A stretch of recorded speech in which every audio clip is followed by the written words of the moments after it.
Welcome to Edunet classes. Edunet classes में आपका स्वागत है।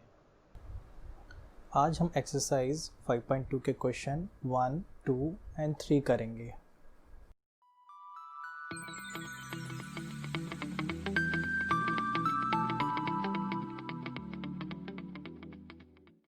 चलिए शुरू करते हैं हम एक्सरसाइज 5.2।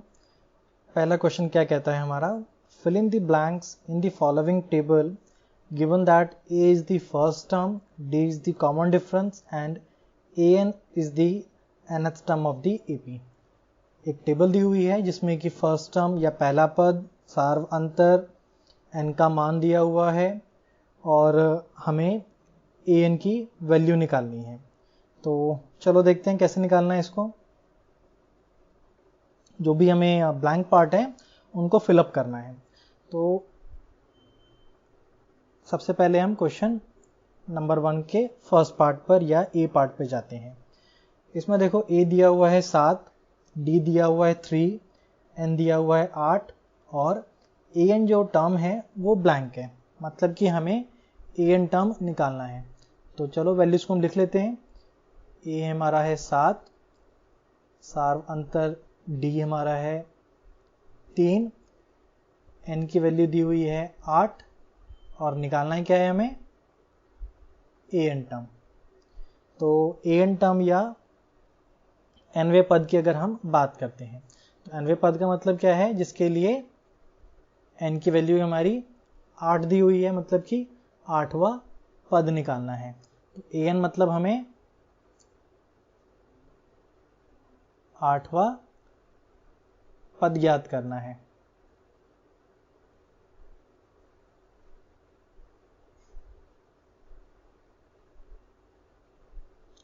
तो चलो निकालते हैं। तो एनवे टर्म का या एनवे पद का फॉर्मूला हमारा क्या होता है, a plus N minus 1 D. इस फॉर्मूले की थ्योरी के बारे में एक सेपरेट वीडियो हमने बना रखी है जिसका लिंक डिस्क्रिप्शन सेक्शन में दिया हुआ है, आप उसे चेक करें, आपको थ्योरी समझने में आसानी होगी। तो हमारा 8वां पद या ए एन टर्म का फॉर्मूला क्या है, a plus N minus 1 D. अब क्योंकि हम क्या निकाल रहे हैं, 8वां पद निकाल रहे हैं, तो n की वैल्यू क्या हो जाएगी 8। तो चलो हम जो दी हुई है हमारे पास वैल्यूज उन सबको रखते हैं। पहला पद या a कितना है 7, n की वैल्यू क्योंकि हमें 8वां पद निकालना है, n क्या रख देंगे 8, 8 माइनस 1 डी। डी की वैल्यू क्या दी हुई है 3। सिंपल फॉर्म में इसको ले आओ, 7, 8 में से 1 गया 7 इंटू में 3, बॉड मास लगाएंगे। सबसे पहले मल्टीप्लाई वाला है उसको सॉल्व करेंगे। 7 × 21, 21 और 7 28। तो हमारा जो ए एन या 8वें पद की अगर हम बात करते हैं तो इसकी वैल्यू क्या है 28 या 28। ठीक है, चलो सेकेंड पार्ट पे देखते हैं। सेकेंड पार्ट क्या कहता है। सेकेंड पार्ट में देखो ए दिया हुआ है -18, डी जो है वो ब्लैंक है, मतलब कि हमें डी का मान निकालना है। एन जो है वो दिया हुआ है 10 और ए एन या 10वें पद की अगर हम बात करते हैं वो दिया हुआ है 0। ठीक है, फिर वही वापस फॉर्मूले पर जाते हैं। एनवा पद हमारे पास कैसे निकलता है, A N is equal to A plus N minus 1 D. ठीक है, अब देखते हैं हमारे पास क्या क्या वैल्यू है। तो देखो ए एन की वैल्यू क्या है 0, ए की वैल्यू क्या है -8, एन की वैल्यू हमारे पास क्या है 10 -1 और डी क्या है हमें निकालना है। सॉल्व करेंगे इसको, 0 -18, 10 में से 1 गए 9, 9 को डी से इंटू कर देंगे तो ये कितना हो जाएगा 9d। इसको सॉल्व करना है, लीनियर इक्वेशन बन गई। ठीक है ना, इसके बारे में आपने पहले के चैप्टर्स में पढ़ा ही होगा कैसे सॉल्व करना है। -18 है, इसको इधर ले जाएंगे, कितना बन जाएगा, ये माइनस का है तो इधर आकर ये प्लस का हो जाएगा। 18 इक्वल टू में 9d, तो d का वैल्यू क्या हो जाएगा 18/9 यानी कि डी जो आ गया 2। ठीक है, तो ये हमारा सेकंड क्वेश्चन था। थर्ड क्वेश्चन भी ऐसे ही करना है। थर्ड क्वेश्चन में ए की वैल्यू निकालनी है, बाकी सारे दिए हुए हैं, सेम फॉर्मूला यूज करना है। फोर्थ में भी बिल्कुल ऐसे ही करना है, इसमें हमें एन की वैल्यू निकालनी है। फिफ्थ में भी ऐसे ही करना है, हमें लास्ट टर्म या एन टर्म की वैल्यू निकालनी है। तो ये क्वेश्चन आप ट्राई करें। अगर कोई डाउट होता है, नहीं सॉल्व हो पाता है, आप कमेंट सेक्शन में हमें बताइए, हम इसे सॉल्व करेंगे। ठीक है, चलो आगे बढ़ते हैं सेकंड क्वेश्चन पे। सेकंड क्वेश्चन क्या कहता है,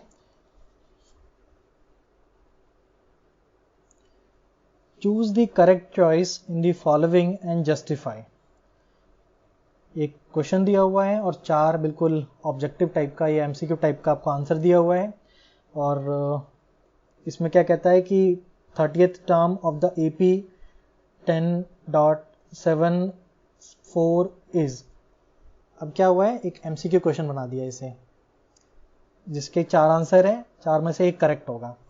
तो सबसे पहले हम देखते हैं कि हमारी एपी क्या है। एपी क्या है, 10, 7, 4।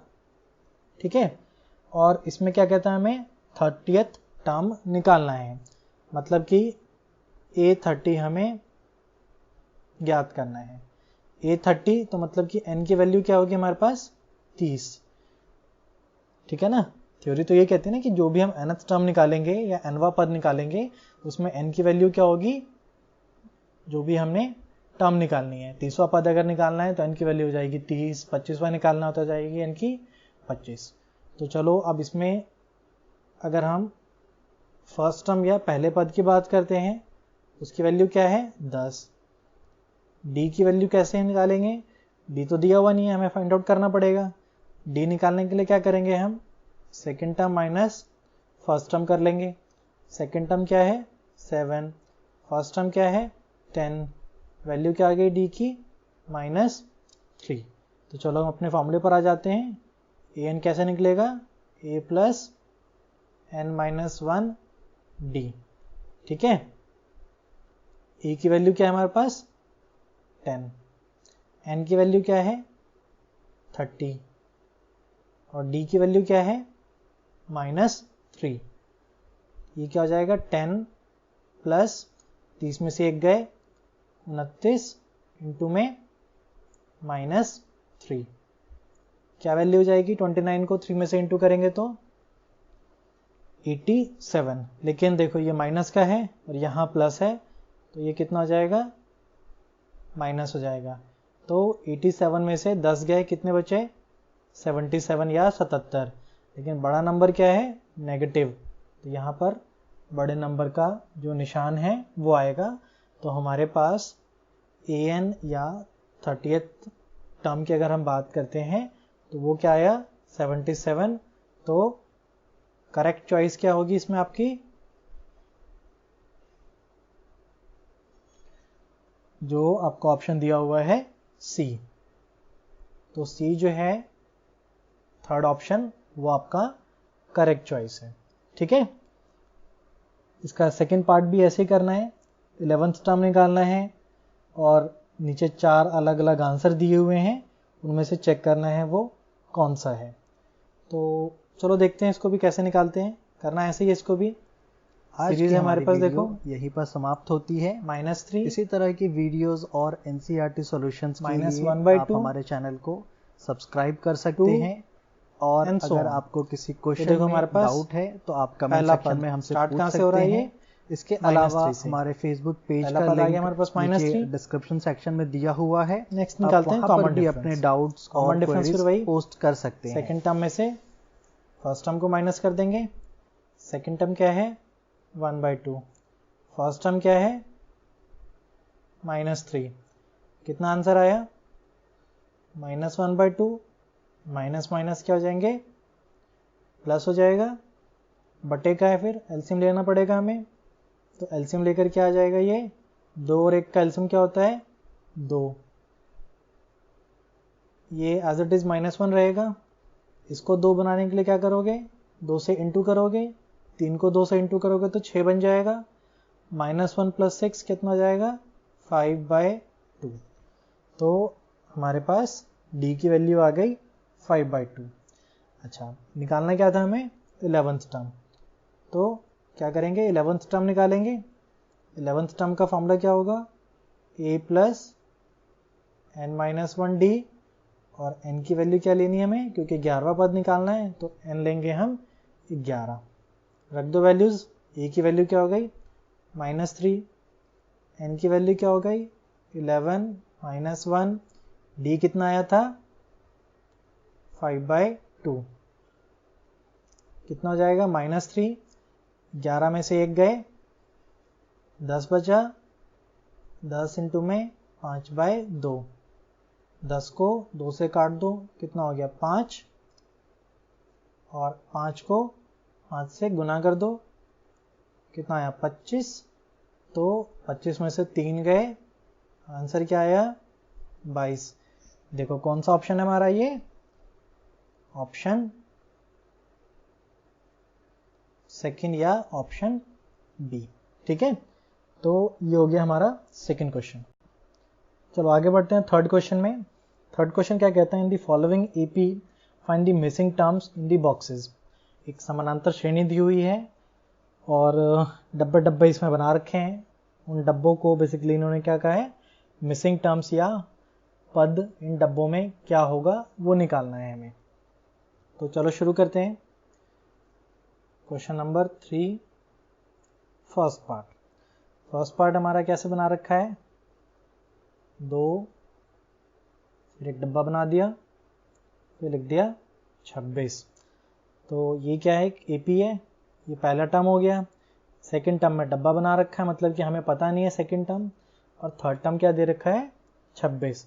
तो टोटल हमारे पास यहाँ कितने पद हैं? 3, क्योंकि देखो ये पहला, ये दूसरा और ये तीसरा। तो a की वैल्यू हमारे पास क्या है? 2। d हमें देखो पता ही नहीं क्या है, क्योंकि d निकालने के लिए हमारे पास कम से कम अगले वाला टर्म तो होना चाहिए। 2 के अगले वाला टर्म हमें पता ही नहीं है, तो d निकाल नहीं पाएंगे ऐसे हम। d नहीं पता हमें। n मतलब कि कितने टर्म्स है इसके अंदर, कितने पद हैं वो हमें पता है। कितने हैं? 3। और जो तीसरा जो पद है, थर्ड टर्म, उसकी वैल्यू हमें पता है an की। ठीक है, an या a3 भी कह सकते हो। तो चलो हम निकालते हैं अपने फॉर्मूले से। an क्या कहता है? a plus n-1d। इस फॉर्मूले का यूज़ करके हम क्या करेंगे? मेनली अपना जो d है, सारवंतर है, वो हम ज्ञात कर लेंगे। अगर d मिल जाता है तो कोई भी टर्म हम फिर आसानी से निकाल सकते हैं। तो देखो an की वैल्यू क्या है हमारे पास? 26। a की वैल्यू क्या है? 2। n की वैल्यू क्या है? 3। d हमें पता नहीं है, कितना हो जाएगा? 26। 2 प्लस 3 में से 1 गए, ये बच गया 2d। फिर वही बन गए हमारा लीनियर इक्वेशन हो गई। 2 को इधर ले जाएंगे, 26 में से 2 गए, यहाँ क्या बचा? 2d। तो ऐसे लिख सकते हो, 26 में से 2 गए तो कितना बचा? 24। d कितना हो गया? 24 को 2 से डिवाइड कर दो, आंसर आ गया d का 12। तो डब्बा हमारा किस पोजीशन पे है? दूसरी पोजीशन या सेकंड टर्म पर है। इसको तो हम ऐसे भी लिख ही सकते हैं सिंपल सा, पहले टर्म में या पहले पद में d को जोड़ दो। पहला पद हमारा क्या है? 2। d क्या निकाला था हमने भी? 12। तो मिसिंग वाले टर्म की वैल्यू क्या हो गई हमारे पास? 14 या 14। ठीक है, तो इस तरह से ये फर्स्ट पार्ट करना था। चलो हम सेकंड क्वेश्चन शुरू करते हैं अपना। सेकंड क्वेश्चन क्या कहता है? सेकंड क्वेश्चन है हमारा, डब्बा बना रखा है पहली वाली पोजीशन पे ही, यानी कि फर्स्ट टर्म पे। उसके बाद है सेकंड टर्म 13। थर्ड पोजीशन पे या तीसरे पद पे भी डब्बा बना रखा है, मतलब हमें इसे निकालना है। और फोर्थ पोजीशन पे है 3। तो टोटल देखो हमारे पास कितनी पोजीशन है? 1, 2, 3 और 4। तो देखते हैं हमारे पास क्या क्या चीज़ें हैं। फर्स्ट टर्म नहीं पता। ठीक है, फर्स्ट टर्म नहीं पता तो हम कॉमन डिफरेंस को ऐसे डायरेक्टली नहीं निकाल पाएंगे, तो हमारे पास t भी नहीं पता। टोटल टर्म्स कितनी है, 1 2 3 और 4, तो टोटल टर्म्स हमारे पास हैं 4। ठीक है, तो हम देखते हैं कि जो गिवन चीज़ें हमारे पास क्या है, n की वैल्यू है 4, दूसरा पद है 13, चौथा पद है 3। तो इनका यूज़ करके हम कुछ फाइंड आउट कर सकते हैं या नहीं कर सकते हैं। तो सबसे पहले हम देखते हैं कि सेकंड टर्म या दूसरे पद का यूज़ करके हम कुछ फाइंड आउट कर पाएंगे या नहीं कर पाएंगे। तो देखो दूसरा पद क्या होता था, पहले पद में सारवंतर को जोड़ के, मतलब कि a प्लस डी कितना है 13, इसको मान लो पहली इक्वेशन। ठीक है, अच्छा उसके बाद नेक्स्ट देखते हैं हम कि हमारे पास थर्ड पोजीशन पर कुछ नहीं पता, तो हम इसका यूज़ नहीं करेंगे। फोर्थ पोजीशन पे हमें पता है कि वैल्यू क्या है 3, यानी कि a4 की वैल्यू है हमारे पास 3। तो a4 को कैसे लिख सकते हो, a plus n-1 d, a की वैल्यू हमें पता नहीं है, n की वैल्यू कितनी है इसके लिए 4 4-1 d, तो ये कितना आ गया a प्लस 3d, और वैल्यू क्या है इसकी 3। तो एक इक्वेशन ये आ गई, एक इक्वेशन ऊपर है। तो कुछ याद आ रहा है, ये 2 वेरिएबल में ये लीनियर इक्वेशन है, तो हमें क्या करना है, इसको सॉल्व करना है। सॉल्व करने के लिए अलग अलग तरीके आप कर सकते हो, मैं सिंपल क्या कर रहा हूँ, इनको आपस में माइनस कर देता हूँ। 13 माइनस 3 पूरी इक्वेशन को, मतलब फर्स्ट को सेकेंड इक्वेशन से माइनस करता हूँ। तो ऊपर क्या थी ये, a plus D minus a plus 3d, 13 में से 3 गए 10, यहाँ पर क्या आया minus a minus 3d, a से a कट गया, d में से माइनस 3d कितना बचा 2d इक्वल टू 10, d की वैल्यू क्या आ गई हमारे पास -5।